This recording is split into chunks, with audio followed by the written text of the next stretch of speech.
Pandemi COVID-19 menghantam perekonomian nasional.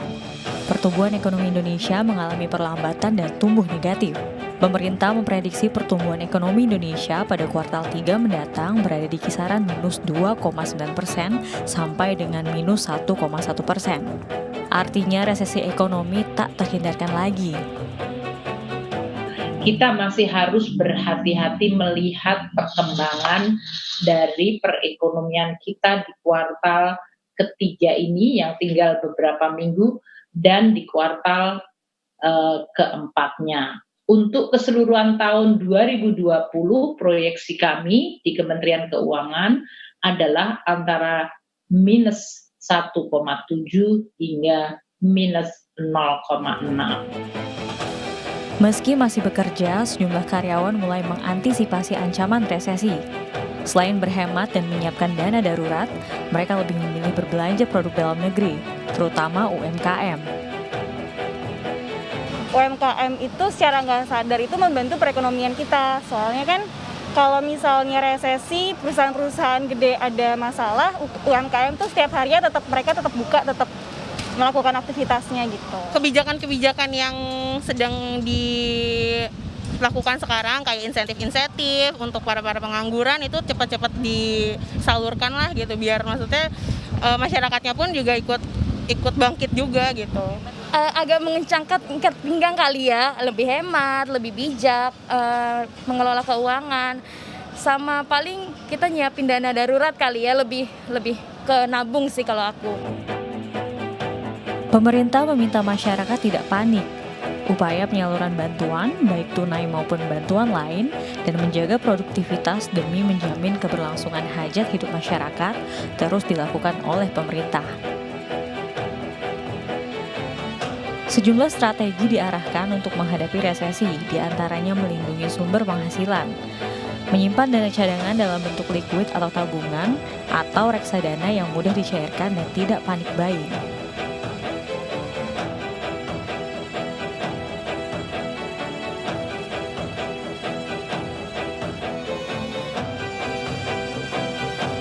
Kini kita akan bahas lebih jauh selengkapnya di Indonesia Bicara. Baik, tema kita pada malam hari ini yaitu ancaman resesi di depan mata, dan tadi kita sudah simak beberapa paket terkait tema yang akan kita bahas malam ini, dan saya akan coba berbincang di segmen 2 ini dengan dua narasumber yang tersambung dengan melalui Skype bersama kami di Indonesia Bicara. Saya sapa dulu, ada dua ini. Yang pertama ada Pak Agus De Santosa, pelaku usaha UMKM. Selamat malam Pak Agus. Selamat malam. Ya, Pak Agus di Jakarta ya Pak ya? Ya. Baik, selanjutnya ada Ibu Dasila, pelaku usaha UMKM, ini asal Banyumas. Selamat malam Ibu. Selamat malam. Apa kabar? Baik. Alhamdulillah ya, sehat ya. Oke, terima kasih sebelumnya sudah bergabung bersama kami di Indonesia Bicara. Mungkin saya ke Pak Agus dulu. Kalau boleh tahu Pak, ini Anda usahanya bergerak di bidang apa Pak?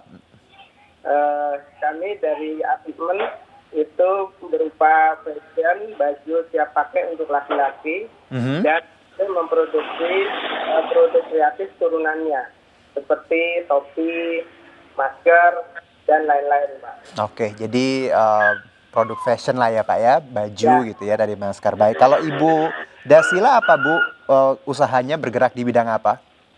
Di bidang kuliner, tapi saya di minumannya, minuman kesehatan. Oh, minuman kesehatan, kuliner ya?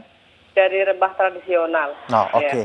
Baik, kita bicara UMKM di masa pandemi ini. Kita tahu bahwa UMKM ini salah satu sektor yang sangat penting dalam tadi mendongkrak ekonomi nasional. Namun kita tahu di 2020 ini luar biasa cobaannya. Nah, mungkin saya ke Pak Agus dulu. Pak Agus, kita bicara usaha Anda di bidang fashion tadi, baju dan juga beberapa tadi masker dan hal-hal serupa.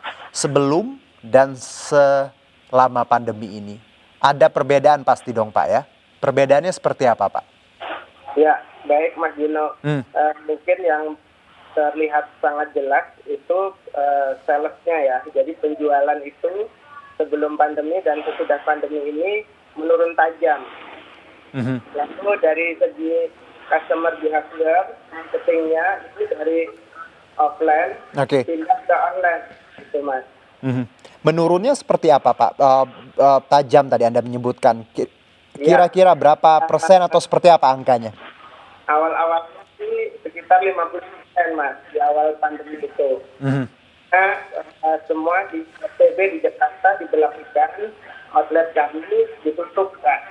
Jadi untuk penjualan retail baju pria itu otomatis cukup bisa turun ya Pak di awal-awal bisnis. Oke. Dan toko retail sendiri offline store-nya tutup untuk saat ini atau seperti apa? Kalau sekarang buka Pak.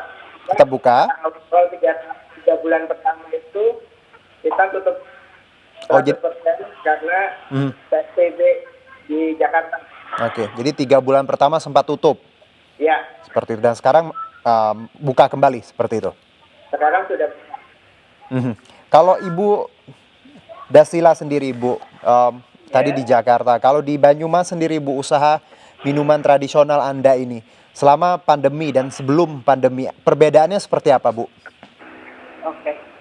Kalau produk minuman saya sebelum pandemi untuk pemasaran stabil. Stabil, Nah, oke. Stabil. Nah, menjelang begitu masuk ada COVID itu 3 bulan itu naik pesat malahan. Iya. Nah, setelah itu sekarang ini alhamdulillah masih stabil. Baik. Iya. Ini juga mungkin karena pengaruh ini ya Bu ya, dari bahwa kita tahu ketika memasuki pandemi di awal kita tahu minuman tradisional empon-empon ini juga menjadi tren ya Bu ya. Iya, betul. Dan ini juga berimbas dengan usaha Ibu yang malah di awal pandemi melonjak seperti itu permintaan. Melonjak dan alhamdulillah saya menambah tenaga kerja. Oke. Iya. Nah, kalau kita lihat dari dua usaha ini, memang dua hal yang berbeda. Satunya adalah minuman tradisional seperti empon-empon, lalu Bapak lebih ke tekstil seperti itu ya Pak ya. Ada plus minusnya. Kalau Ibu Sila sendiri naik seperti itu. Untuk saat ini, tapi trennya untuk saat ini seperti apa Bu? Tadi stabil atau menurun atau masih bagus seperti itu? Masih bagus, masih stabil. Oke, baik. Iya. Kalau saya ke Pak Agus. Iya Pak. Kita tahu UMKM ini kan harus kreatif nih. Ketika Anda 3 bulan di awal tutup, lalu sekarang sudah buka walaupun trennya juga tidak terlalu baik seperti itu. Apa yang Anda lakukan ketika comeback ini Pak, buka kembali ini agar menggenjot tadi penjualan? Jadi Mas Juno awal itu memang waktu PSBB diumumkan itu kami sempat 2 hari termenung untuk membuat sesuatu yang bisa kami produksi gitu ya. Di awal itu kami langsung stok produksi pakaian dan kami langsung ganti dengan produksi masker. Dan alhamdulillah itu luar biasa permintaannya hingga sampai saat ini. Yang artinya bahwa yang biasa produksi pakaian kita dengan cepat mengganti produksi dengan masker batik yang saat itu memang disarankan oleh pemerintah. Dan berkat masker batik itu permintaan sampai sekarang tidak pernah putus, alhamdulillah. Baik, Pak. Kalau berarti Anda berinovasi ya seperti itu, akhirnya mencoba untuk memproduksi masker dan alhamdulillah penjualannya tinggi seperti itu ya Pak Agus ya. Ya, betul. Oke, Pak. Kalau penjualan sendiri, apakah ini melalui media online juga atau memang offline seperti itu, manual seperti biasa? Memang Pak, setelah kami produksi masker, itu bantuan dari pemerintah juga langsung bersambut untuk UMKM di Indonesia gitu. Pemerintah memfasilitasi program-program untuk UMKM seperti beli kreatif lokal. Kami masuk di sana dan kami difasilitasi untuk berjualan online. Oke.